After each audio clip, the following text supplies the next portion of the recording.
আপনারা একটু মন দিয়ে শুনতে হবে, আমি একটু আস্তে আস্তে বলবো। আজকে আপনার ওই যে চতুর্থ ডোজ দিলাম, টিকা এই জন্য মোটামুটি একটু অবস্থা ইয়াতে আছে।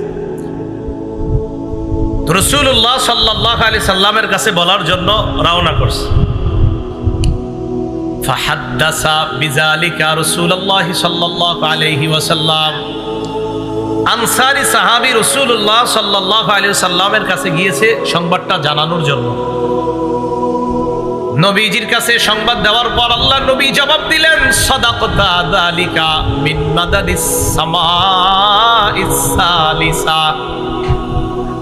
তুমি যে কথাটা আমাকে বললা পরিপূর্ণ সত্য কথা, তুমি যা বললা এটা হলো তৃতীয় আসমানের ফেরেশতার সাহায্য, যেই ফেরেশতা দিয়ে আল্লাহ পাক রব্বুল আলামিন বদর প্রান্তরে অসংখ্য অগণিতকে আল্লাহ সাহায্য করেছেন। এটা আল্লাহর সাহায্য, তুমি সত্য কথা বলছো, এটা তৃতীয় আসমানের সাহায্য। আল্লাহ সাহায্য করেছেন ফেরেশতার মাধ্যমে। চাবুকের আওয়াজ এটাও সঠিক শুনছো, মায়ের আওয়াজ ওটাও সঠিক ছিল, আর হাইজুমের কথা এটাও সঠিক, নাকে মুখে চিহ্ন এটাও সঠিক। বাকি সাহায্যটা ছিল আল্লাহর পক্ষ থেকে আসমানি সাহায্য। বলেন, মুসলমান দোয়া করবে কার কাছে? সাহায্য চাবে কার কাছে? মুসলমান বিশ্বাস রাখবে কার সাহায্যের উপর? তো রাসূলুল্লাহ সাল্লাল্লাহু আলাইহি সাল্লামের দোয়া থেকে আর বর্ণনা থেকে বুঝতে পারলাম বদর যুদ্ধে আল্লাহ সাহায্যের ওয়াদা করেছেন, এমন না, সাহায্যও করেছেন। সাহায্যের ওয়াদাও করেছেন, সাহায্যও করেছেন। 17ই রমজান শুক্রবার দিন বদর প্রান্তরে এক পাশে বেঈমানরা, আরেক পাশে মুসলমানরা। খুব মনোযোগ দিয়ে শোনেন। কাফেরদের পক্ষ থেকে 3 জন মাঠে আসছে। 3 জন। একজনের নাম উতবা, আরেকজনের নাম শায়বা, আরেকজনের নাম ওয়ালিদ। মনে থাকবে নি? আল্লাহ জানে। Utba, Shaiba. পতাকার কালার কি? মুসলমানদের। বহনকারীর নাম মুসা, বহনকারীর নাম। খ্রিস্টাব্দ মোতাবেক কয় তারিখে নবীজি বের হয়েছিলেন? 11ই মার্চ। আর কতই রমজান বের হয়েছিলেন? 12ই রমজান। আর যুদ্ধ সংগঠিত হবে কতই রমজান? 17। কাফেরদের মধ্যে 3 জন আসছে, উতবা, শাইবা, ওয়ালিদ। আসার পর দাঁড়ায় রয়েছে। আনসারদের মধ্য থেকে 3 সাহাবী মাঠে গেছে। সুবহানাল্লাহ। 3 জন যাওয়ার পর উতবা, ওই কাফেরদের মধ্যে যে 3 জনের একজন উতবা ডাক দিয়ে বলল, এই তোমরা কারা? আবার তোমরা তো আমাদের শত্রু না। তাদেরকে তো চিনে না। চিনে তো কাদেরকে? মুহাজিরদেরকে চিনবে, কারণ মুহাজিররাই তো তাদের এলাকার। তোমরা আবার কারা? তোমরা তো আমাদের শত্রু না, আর তোমরা নিচু জাত। নাউজুবিল্লাহ। এটা সেটা বইলা কয় তোমরা মাঠে কেন? যাও, তোমরা ভাগো।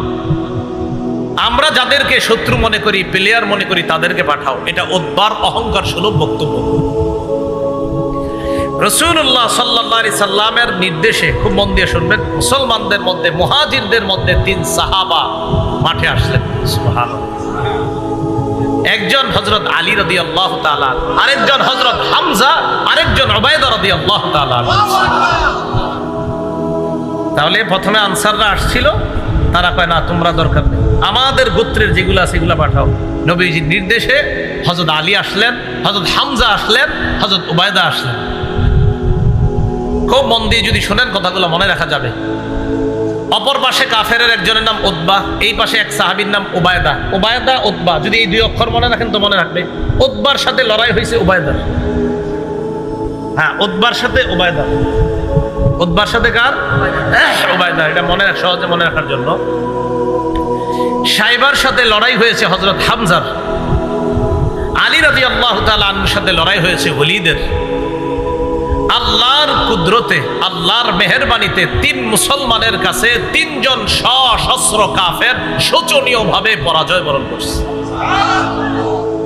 তবে উবাইদা যে উতবা, যে বারবার নামটা মনে করাইলাম, ওই উতবার সাথে যে উবাইদা, এই উবাইদা রাদিয়াল্লাহু তাআলা আনহু উতবাকে জাহান্নামে পাঠিয়েছে ঠিক, কিন্তু উবাইদা রাদিয়াল্লাহু তাআলা আন লড়াইয়ের এক পর্যায়ে পায়ে একটা আঘাত খেয়েছে, পায়ে।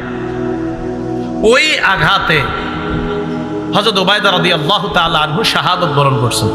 ওই আঘাতে আস্তে আস্তে তিনি শাহাদাত বরণ করছেন। কাফেররা চিন্তা করলো, সর্বনাশ, 3 জনের সশস্ত্র বাহিনী পাঠাইলাম, এই যদি হালাত হয়, এইভাবে আর একা একা যাইলে ঠিক হইব না। সবগুলো একসাথে নামি। তো 1000-এর 3 জন গেলে লইল কত? 997। সবগুলা একসাথে মাঠে আসছে। উপায় না দেখে সাহাবায়ে কেরামও মাঠে নামছে। হযরত সাদ রাদিয়াল্লাহু তাআলা আনহুর পরামর্শে রাসূলুল্লাহ সাল্লাল্লাহু আলাইহি সাল্লামের জন্য উঁচু টিলাতে একটা জায়গা বানানো হয়েছে। সেখান থেকে আল্লাহ রাসূল পুরো জিহাদের ময়দান পর্যবেক্ষণ করতেছিলেন। মুসলমানদের সাথে তুমুল লড়াই চলতেছে। লড়াই করতে করতে আল্লাহ পাক রব্বুল আলামিন আসমানি সাহায্যের মাধ্যমে মাত্র 14 জন সাহাবী শাহাদাত বরণ করেছেন। আল্লাহ পাক রব্বুল আলামিন বেঈমানদেরকে শোচনীয় পরাজয় বরণ করতে আল্লাহ বাধ্য করে দিলেন। কাফেরদের 70 জন মারা গেছে, 70 জন মুসলমানদের হাতে বন্দী হয়েছে। লড়াই যখন চলতেছে, খুব মন দিয়ে বুঝেন, তো মারা গেল একটা, পুরো জানলাম যে কাফেররা সব শোচনীয় পরাজয় বরণ করেছে, 70 জন নিহত হয়েছে, 70 জন বন্দী হয়েছে। মুসলমানদের মাত্র কয়জন? 14 জন শহীদ হয়েছে। কাফেররা সারেন্ডার করছে।